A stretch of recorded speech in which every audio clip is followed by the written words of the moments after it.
One of the most interesting things to me about the Callisto Protocol is how expansive the marketing was before it had even found its success. Krafton seemed to have very high hopes for this franchise, and seeing where it is today, it's interesting how those hopes never came to fruition. The game has a comic book created by Dark Horse that only saw, I think, one copy released with the collector's edition of the game. Then we also got an audio podcast drama, which was 6 episodes, entitled Helix Station. To me, it's kind of wild, because I'd never even heard of this podcast, and I bought the game day one back in 2022. It's not like this was just slapped together either. It's a true big-budget production, complete with Gwendolyn Christie of Game of Thrones fame in the lead, as well as fairly high-profile actors like Michael Ironside and Kevin Durand. So to see it only pull around 112,000 views on its first episode on YouTube, and subsequent episodes only pulling roughly 30K, was probably a sign of things to come even back then. But just because it may not have found the audience doesn't necessarily mean that it didn't deserve it. So today I thought we'd check it out and see what, if anything, can be gleaned from this podcast about the greater world of the Callisto Protocol. Hello, Gwendolyn Christie here, and you're listening to the Callisto Protocol Helix Station. To start with a general overview of the podcast, we follow the story of a woman named Percy, who's a skip tracer traveling around the moons of Jupiter. A skip tracer essentially being a bounty hunter, and in this line of work, she's encountered more than her fair share of nightmares. Some of them still taking a heavy toll on her mental state to this day. She and her mentor/friend Kane are just finishing up a job that didn't go quite as planned when they're approached by 3 Black Iron security personnel who have a proposition for them at the behest of Leon Ferris, the prison captain from the game. Via holotape, they're told that a man has escaped the prison and fled to a place called Helix Station, a location that Percy's familiar with and holds a particularly nasty memory. The skip tracers aren't too keen on taking the job, but when blackmailed with the potential removal of their bounty hunting permits, they reluctantly agree to go there with the 3 security guards led by a man named Metzger. The other 2 being Prendergast, a greenhorn just out of the academy, and Tanaka, a robotics specialist. They arrive to find the place just as Percy remembers. Everyone had evacuated the area 20 years ago after an issue with the reactor which left the station irradiated and uninhabitable. They have some ship problems coming in, but it's not until they stumble across a malfunctioning robot that they have their first casualty, Tanaka. Continuing on, they find the fugitive ship, where it's discovered that Metzger might not have been sharing the whole truth about this expedition. They encounter a young girl aboard the vessel who claims to be the daughter of the so-called fugitive, who was actually a scientist at Black Iron, as well as finding a cryogenically frozen biophage, who, after some arguments between the skip tracers and guards, breaks out of its confinement and infects Metzger, shattering any plans anyone was making.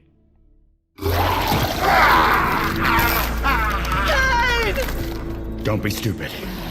Prendergast, get off me! There's nothing you can do for him. Percy! Percy. Don't look.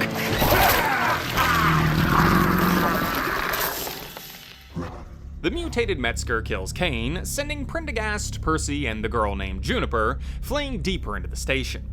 They manage to get away from the newly turned brute before discovering that there are still people here, irradiated ones that they dub as Gummers. They have a friendly encounter with one of them, but it comes at a cost, as another one has been infected and knocks a giant plexiglass window pane onto Prendergast's leg, crushing it and eventually resulting in it having to be amputated.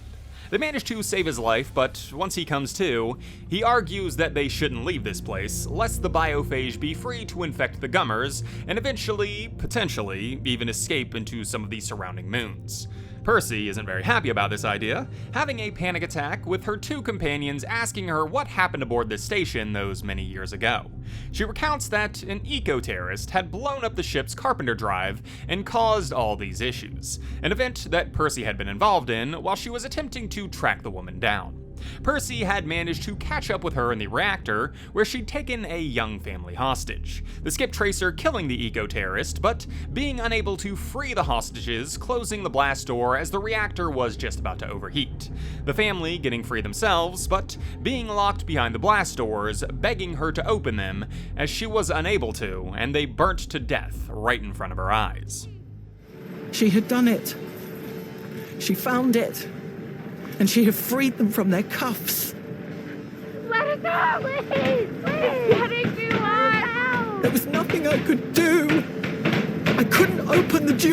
Lennox! I'm sorry! I can't open the door!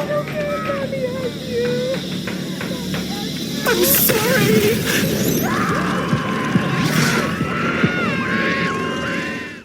With her skeletons out of the closet, they all get on board with the idea of destroying this hellhole before it can destroy the life of anyone else. Prendergast is basically immobile, so they take him to the command center as Overwatch, while Juniper and Percy head down to the reactor to install explosives. When they get there though, they surprisingly find Juniper's father, Lennox, who joins the mission, and they successfully install the bombs with a 10-minute window for evacuation. Meanwhile, the Gummer colony has all been infected and are now actively hunting down the 4 intruders. Prendergast helping to lead the other 3 back to the fugitive ship, being unable to join and ending his life on his own terms. Percy gets blinded by one of the mutated Gummers, but they manage to board the vessel just as the reactor is about to blow. The 3 of them resting up before it's discovered that Metzger was aboard the ship the entire time, the mutated monster destroying the engines as Percy resigns herself to taking him out. She tells Lennox to kill the lights so that Metzger will be blinded as well, then she grabs a fire axe and goes in to take it on. They have a little scuffle, and she manages to take down the Goliath with the help of Juniper, but she's also in a bad way. Juniper comforting her as she bleeds out on the floor, still hearing the voices of those she's failed in her past.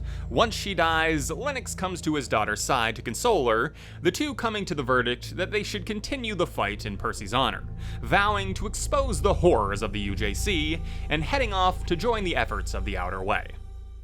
We have to find the Outer Way before it's too late. They can help us get the word out. You have to be sure, kiddo. Because if we go down this road, it won't be easy. Percy died trying to save us. So did Prendergast. If we hide, they died for nothing. Then we fight? We fight. Those are the most pertinent details of the podcast. Obviously, you can go and listen to it for yourself, which I would recommend. You can find the first 4 episodes on YouTube, but the second 2 you'll have to find on this simulcast site, which I'll link in the description. Anyway, I'm not really excessively familiar with this type of audio drama format. This is probably the first that I've ever listened to, and I enjoyed it. It's a bit difficult to picture at times though, and outside of just some small details, it doesn't give much context that we don't get in the actual game. I will say though that these characters are much more interesting and well defined than the ones that we get in the Callisto Protocol.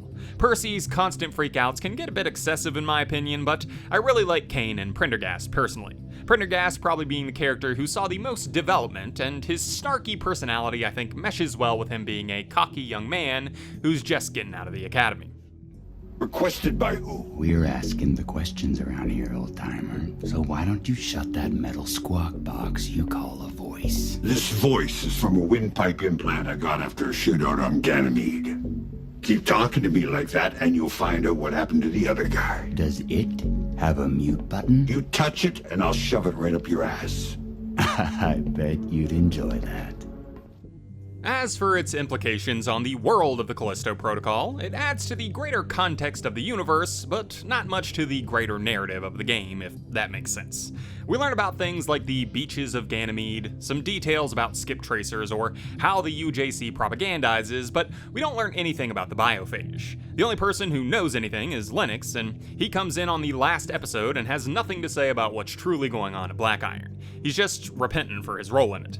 Although, since this was promotion for the game, you wouldn't expect deep lore details that would undermine its narrative. We do get a couple of name drops, which is interesting. We learn of Captain Ferris and get some insight that he at least knew partially what was going on behind the scenes of Black Iron, since Metzger seemed fairly well informed. Then we also get a mention of Danny Nakamura, however, no mention of the outbreak on Europa, which is of note. This would give more credence to the idea that she was involved with the Outer Way even before Europa, but again, we don't really get much context other than a name drop. But yeah, that's basically the takeaway here. This is a well-made, highly produced piece of promotional material for the Callisto Protocol that will likely be forgotten because the game didn't exactly thrive out there. Anyway, thank you all for watching, I hope you enjoyed this video, and I hope to see you all in the next one.